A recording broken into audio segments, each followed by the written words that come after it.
ለይለቱል ቀድር ማግኘት የምትፈልጉ ሙስሊሞች ዛሬ አንድ መንገድ አሳያችኋለሁ።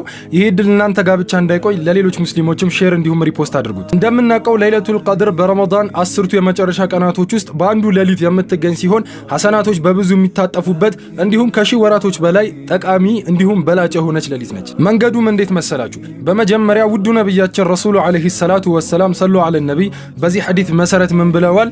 አንድ ሙስሊም ሲያፈጥር የሚያደርገው ዱዓ የጾመኛ ዱዓ መቅቡል እንደሆነ ተናግረዋል። ስለዚህ ለይለቱል ቀድርን እንድናገኝ የሚጠቅም አንድ ዱዓ አሳያችኋለሁ። ስታፈጥሩ ብትሉት በጣም ጠቃሚ ነው። ኢንሻአላህ ታገኙታላችሁ። ዱዓውንም እነግራችኋለሁ። በደንብ በርትታችሁ ዱዓ አድርጉ፣ ስክሪንሻት አድርጉት፣ እንዲሁም ይሄን ቪዲዮ ሴቭ አድርጉት። አብራችሁኝ ይበሉ።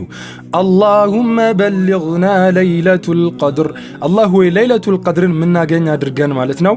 አላህ ጾማችንን ይቀበለን። ኢንሻአላህ ጀነት ውስጥ እንገናኛለን። ወሰላሙ አለይኩም ወራህመቱላሂ ወበረካቱሁ።